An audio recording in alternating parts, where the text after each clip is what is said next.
Paulo e Estevão. Juxedebe é judeu, pai de Gesiel e Abigail, e como todo judeu no ano de 34, vivendo na cidade de Corinto, sofre com a opressão dos dominadores, os romanos. Teve a maior parte de seus bens confiscadas pelo juiz do império, alguns anos antes. Agora vivia em um pequeno sítio.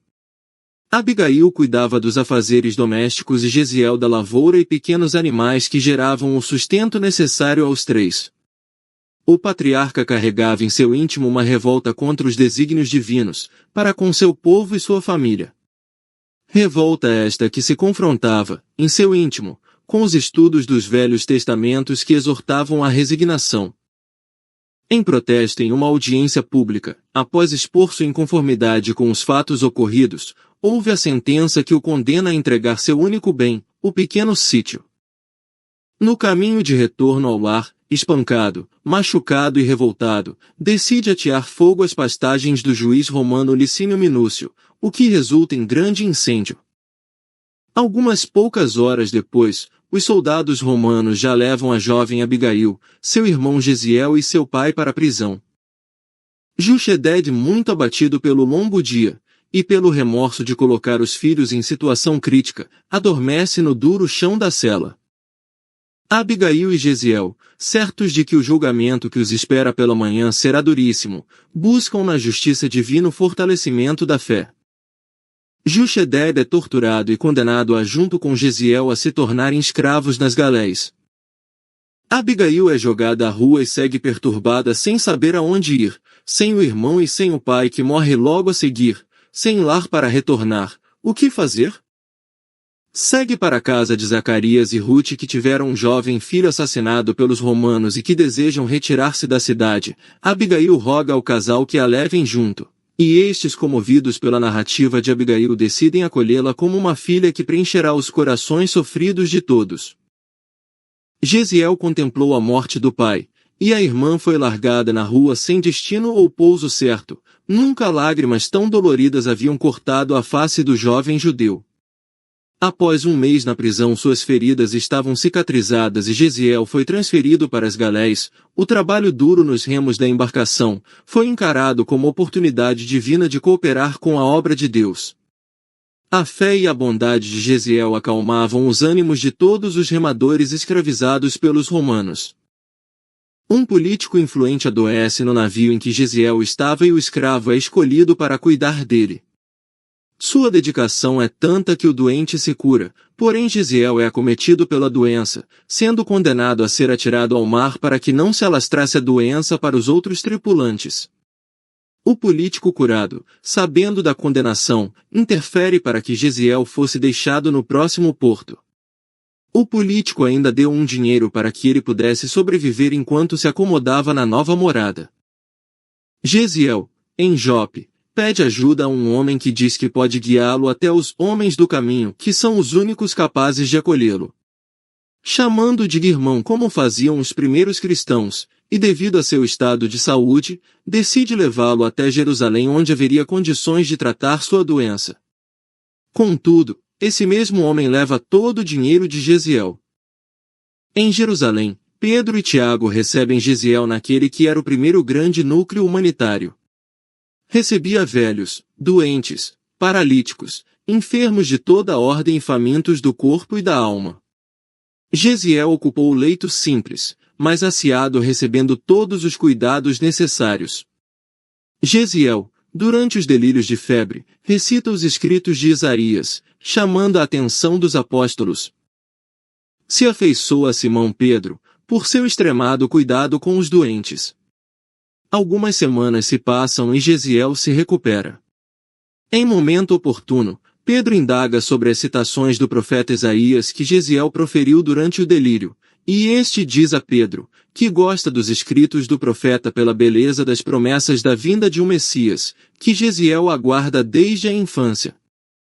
Pedro conta a Gesiel que o Messias já veio, narrando ao jovem algumas passagens de Jesus até o momento da crucificação. O jovem de Corinto bebe as palavras de Pedro, ligando o exemplo de Jesus às descrições de Isaías e reconhecendo o Messias prometido. Pedro dá a Gesiel as anotações de Mateus para que ele as estude. Gesiel narra para Pedro toda a sua história desde Corinto até o porto de Jope, lembrando da amada irmã Abigail, e rogando a Pedro que o ajude a manter o anonimato, pois em Jerusalém é enorme o número de romanos. Pedro mostra a Gesiel que há muitas tarefas a serem executadas na casa do caminho e que deste momento em diante ele se chamará Estevão. Estevão tem o verbo inflamado e prega o perdão e o amor ao próximo sem medo de ferir velhos costumes judaicos. Em poucos meses, o nome de Estevão já é venerado pelos desvalidos e já é reconhecido como apóstolo ao lado de Pedro, João e Tiago nos trabalhos diários de caridade. Estevão dizia ao público: o Messias atendeu aos problemas angustiosos da criatura humana, com a solução do amor que redime todos os seres e purifica todos os pecados. Mestre do trabalho e da perfeita alegria da vida, suas bênçãos representam nossa herança. Moisés foi a porta, Cristo é a chave. Com a coroa do martírio adquiriu, para nós outros, a láurea imortal da salvação. O ano é 35. Nesta época, Saulo com 30 anos de idade é belo e viril, falando também o grego, já que for educado pelos mestres das escolas de Atenas e Alexandria, está em Jerusalém para assumir um cargo de destaque no tribunal. Saulo se orgulhava de ser judeu. Seu pai era fariseu da tribo de Benjamim. Saulo adquiriu todo o estilo do perfeito fariseu, apegado à lei e à tradição, rígido e cheio de zelo. Foi educado por Gamaliel, segundo o rigor da lei ancestral. Abigail era uma jovem muito bonita, com 18 anos, tinha os cabelos sedosos caindo em anéis caprichosos sobre os ombros, moldurando-lhe o rosto atraente num conjunto harmonioso de simpatia e beleza. No entanto, o que mais impressionava eram os olhos profundamente negros, nos quais intensa vibração interior parecia falar dos mais elevados mistérios do amor e da vida. Saulo conhece Abigail em festa íntima na propriedade de Zacarias, padrasto de Abigail. A sintonia entre os dois foi imediata, enamoraram-se. Aquele moço impulsivo e rude a olhos estranhos era afetuoso e sensível na intimidade, o homem esperado pela sua alma carinhosa. Os dois se encontravam sempre para longas conversas e promessas. Abigail contou a Saulo toda a sua história, a saudade do irmão Gesiel e a esperança de reencontrá-lo. Ela desejava muito encontrar Gesiel para apresentá-lo a Saulo e receber o consentimento do irmão para o matrimônio. Sendo Saulo influente no patriciado romano, Abigail pede a ele que localize seu irmão, e recebe deste a promessa de que fará tudo para encontrá-lo. Enquanto Saulo prepara-se para assumir novas funções, no tribunal do Sinédrio de Jerusalém, houve notícias dos homens do caminho, e de um tal de Estevão que teria feito curas. Saulo acha perigoso que estes seguidores do carpinteiro morto estejam a macular os costumes e a doutrina de Moisés. Saulo decide investigar de perto as atividades dos homens do caminho. Eles chegam em um grande galpão sem imagens, sem ornamentos, uma humilde igreja. Pedro, Tiago e João se mostram surpresos com a visita, mas o recebem. Saulo de início avalia que as crianças sujas, velhos doentes e pobres galileus, sem nenhuma instrução, não representarão problemas para a lei de Israel. Enquanto isso, o jovem magro e pálido adentra, por entre as filas extensas, passa pelos assistidos que sussurram Estevão, Estevão. Este representa para eles o desdobramento do amor do Cristo que partiu. Estevão faz uma prece e lê um trecho dos textos de Mateus iniciando sua pregação. Descreve as angústias do povo de Israel, que esperava o Messias, e anuncia que este já chegou. Relembrando as escrituras do profeta Isaías, ensina que na morte infamante do Cristo a sagrada causa divina prosperaria para sempre. O falar de Estevão é o consolo da alma que reconhece um novo reino, não feito por guerras, ou por reis, mas sim, pela consciência reta, pelo coração puro, pelo amor ao próximo, como ensina Jesus. Estevão mantém a serenidade e agradece a Deus pelo Messias ser carpinteiro, já que assim a humanidade não ficaria sem abrigo, o abrigo da paz e da esperança. Saulo tenta debater com Estevão, que explica que o Cristo recomendou não perdessem tempo com discussões improdutivas. Quando os ânimos se acirravam e poderia haver violência no ambiente, eis que uma mulher chega até Estevão rogando que curasse sua filha que há mais de 1 ano estava muda. Em prece Estevão roga o auxílio do Mestre Jesus e o pedido da sofrida mãe é atendido. Saulo fica irado e promete corrigir os pregadores do caminho. Saulo deseja que seja feita uma denúncia ao tribunal do Sinédrio sobre as pregações de Estevão, e para que tal ocorra busca o auxílio dos superiores que procedem de acordo com o desejo de Saulo. Estevão é intimado e comparece ante o Sinédrio. Impressiona a arquitetura, a riqueza do ambiente, e o ouro das túnicas dos fariseus. O jovem cristão reflete sobre a pobreza da periferia, e quanto poderiam ajudar seus compatriotas os homens daquele templo. O irmão de Abigail comparecia como um homem chamado a defender-se de acusações. O ritual inicia-se e o sumo sacerdote nomeia Saulo como julgador, para que possa inquirir o acusado e verificar se as acusações de blasfemo, caluniador e feiticeiro procedem. Saulo pergunta qual a origem de Estevão e ele, com temor de ser reconhecido como Gesiel, declara ser da tribo de Issacar. Como israelita, Estevão tem o direito de defesa garantido. Interrogado por Saulo, Estevão confirma que acredita ser Jesus o Messias tão esperado e por isso coloca-o acima de Moisés, o que para todos os presentes é a confirmação da acusação de blasfêmia. Informado por Saulo que poderá pagar caro por sua posição, o nobre cristão diz que o mestre ensinou que não se deve temer quem apenas poderá matar-lhe o corpo. Como Estevão efetuou a cura da menina muda, e Saulo foi testemunha do fato, foi acusado também de feiticeiro. Em sua defesa Estevão citou os inúmeros feitos de Moisés como fazer jorrar a água de uma pedra e abrir o mar para a passagem do povo. As respostas inteligentes e inspiradas irritavam ainda mais o futuro rabino do templo. Saulo, enfurecido pela inteligência e postura digna de Estevão, pede a sentença de morte por apedrejamento e Estevão então é preso. Saulo de Tarso era admirado pelos mais altos círculos de Jerusalém, estimavam-no por sua oratória inflamada e por sua inteligência em defender a lei mosaica. Saulo deixou-se levar pelo desejo de vingança. Suas fibras mais sensíveis foram tocadas por Estevão, que feriu sua vaidade e seu orgulho racial. Agora Saulo odiava o Cristo que não conseguia compreender. Após a prisão de Estevão, Saulo foi procurar na corte provincial, junto ao procurador romano, obter carta branca para acabar com os homens do caminho, no que foi plenamente atendido. No dia seguinte, Saulo de Tarso chega à casa do caminho com sua escolta armada e prende Pedro, João e Felipe. Saulo ficou muito impressionado com a falta de reação dos apóstolos e com o amor dos atendidos, que abraçavam e choravam, tentando segurar Pedro, chamando-lhe de pai. A morte de Estevão foi marcada para uma semana depois, em cerimônia pública que Saulo deveria comandar. As intensas atividades de Saulo não interromperam as visitas a Abigail. O encontro com a mulher amada era, para o jovem tarsense, o refazimento das forças. Abigail era o equilíbrio emocional da disciplina ríspida que Saulo aplicava em seu dia a dia. Saulo foi encontrar-se com a jovem de Corinto. Passeavam juntos, sob o céu estrelado, trocavam juras de amor.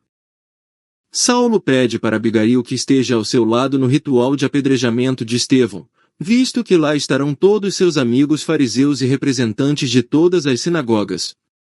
Abigail pede para adentrar ao pátio do templo somente no final, pois não deseja ver as tristes cenas da morte de um homem. Abigail pede ao seu amado que questione mais uma vez Estevão sobre seu ponto de vista, da chegada do Messias, afinal ele já estava 2 meses preso, e poderia ter mudado de ideia. Assim agiu Saulo no dia da lapidação. Estevão é trazido ao templo, abatido pelo estado na prisão, com as roupas rasgadas e sujo, mas com olhar tranquilo e sereno. Considera que se o Messias recebeu a cruz como recompensa, o que ele poderia esperar? Entrega-se nas mãos do Mestre de Nazaré. Estevão é atado ao tronco, mas com a alma livre. Sente cada pedrada como uma passagem para a liberdade onde encontrará o Messias. Quanto mais fraco o corpo, mais livre o espírito.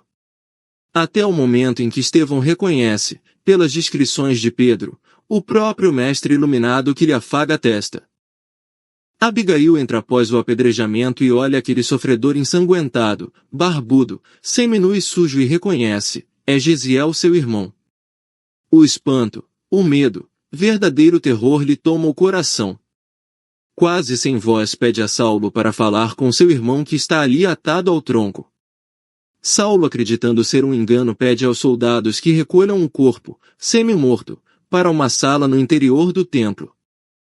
Estevão Jesiel é colocado sobre uma mesa, são seus últimos suspiros. Reconhecem-se mutuamente Abigail e o irmão quase morto.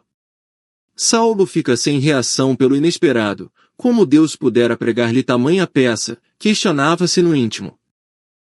Abigail pergunta como Jesiel chegou até aquele momento, por que o nome diferente? Estevão, com grande esforço, responde em poucas palavras, falando do Messias que lhe transformou. Estevão, por sua vez, pergunta como Abigail ali está, ela lhe diz que está com o noivo, apontando para Saulo. Estevão diz para a irmã que Saulo é um ótimo rapaz, e que eles devem ser felizes. Estevão pede que Abigail cante para ele o Salmo de Davi, assim como no dia da morte do pai, esta será a imagem que Saulo nunca mais esquecerá. Ali mesmo, diante do corpo quente do irmão da mulher amada, Saulo, com seu raciocínio rápido, decide romper com Abigail, percebendo que será impossível conviver com ela depois deste fato inesperado. Saulo está atônito. Simão Pedro, que já havia sido solto, recebe o corpo de Estevão, na casa do caminho. Abigail cai em forte febre, assim como ocorreu na morte do pai, e é levada para a casa dos pais adotivos, onde Saulo pretende nunca mais voltar. Após a morte de Estevão, agravaram-se as perseguições aos cristãos, com Saulo assumindo a função de sumo sacerdote. Sem a presença de Abigail em sua vida, o coração do moço de Tarso petrificou. Sua rispidez contra todos os simpatizantes de Jesus só fazia aumentar. Após 8 meses de sofrimentos íntimos, Saulo decide ver Abigail. Foi recebido com ternura por Zacarias, pai adotivo de Abigail, que relatou o grave estado de saúde da jovem de Corinto. Saulo e Abigail, ambos comovidos com o reencontro, conversam sobre o amor que os une, mas Abigail diz que não deverá casar-se com ele pois percebe está muito doente e que deverá deixar este mundo. Abigail conta a Saulo as visitas que recebeu de um homem chamado Ananias que lhe apresentou o Evangelho de Jesus. Abigail descreve o consolo que encontrou nos ensinamentos do Mestre e como sente-se amparada. Na derradeira conversa entre os dois, Abigail diz que recebeu a visita de Jesiel em espírito. Estevão Jesiel informa nesta visão que Saulo tem uma missão reservada por Jesus, e que os dois irmãos irão amparar o jovem, do mundo espiritual, nesta missão. Abigail desencarna e retorna ao mundo espiritual. Saulo fica mudo e estarrecido. Saulo permaneceu 3 dias em companhia dos pais adotivos de Abigail, buscando, em vão, consolo nas paisagens onde outrora trocaram juras de amor. Atormentava-lhe a mente o fato de encontrar todos os dias com as ideias de Jesus de Nazaré. Conversando com Zacarias, tenta encontrar o rumo de Ananias, que na sua opinião, havia desencaminhado Abigail, a convertendo a Jesus. Zacarias tenta demover Saulo do propósito de vingança, dizendo a ele que Ananias proporcionou o consolo derradeiro para os últimos dias de Abigail. Voltando a Jerusalém, o jovem rabino tortura alguns prisioneiros para descobrir o paradeiro de Ananias. Consegue descobrir que ele fora para Damasco. Em 3 dias estava organizada a caravana para Damasco. Ao final da viagem penosa e cansativa, 250 quilômetros, quando já se podia avistar o contorno de Damasco no horizonte, Saulo sentia agravar o sofrimento íntimo. Buscava entender como Abigail e Estevão morreram com a paz no olhar, e ele, Saulo, que sempre buscou no cumprimento da lei, esta mesma serenidade nunca conquistou. Atormentado por estas ideias, já admitia que a ignorância dos admiradores de Jesus não era desculpa, visto que Estevão e Abigail possuíam conhecimento sólido da lei. Em dado momento, saindo das reflexões dolorosas, vê uma claridade diferente da luz solar, o ar parece abrir-se como cortina, perde o equilíbrio caindo da montaria e vê surgir a figura luminosa que parecia descer dos céus. Sua túnica era feita de pontos luminosos, os cabelos tocavam nos ombros, a Nazarena, os olhos magnéticos, emanados de simpatia e de amor, iluminando a fisionomia grave e terna, onde pairava uma divina tristeza que diz: Saulo! Saulo! Por que me persegues? Quem sois vós, Senhor? Indaga Saulo. Eu sou Jesus. Neste momento um turbilhão de emoções e pensamentos toma conta do moço de Tarso. Aquele ser divino vinha até ele com imenso amor, a chamá-lo. Perderá todos os sonhos terrenos, o lar, a família com Abigail. Envergonhado pelo seu passado cruel, compreendia o tamanho amor daquele ser que vinha libertá-lo do erro e da ignorância. Ele, Saulo, era a própria ovelha perdida, e Jesus o pastor bondoso que vinha salvá-lo. Ajoelhado e chorando, Saulo responde humilde e resignado: Senhor, que quereis que eu faça? Levanta-te e adentra a Damasco. Lá te será dito o que fazer. Saulo grita pelos companheiros de caravana, e lhes diz o que viu. Todos acreditam que ele está em delírio, devido à viagem e ao sol forte. Saulo está cego. Pede que lhe conduzam até a cidade de Damasco.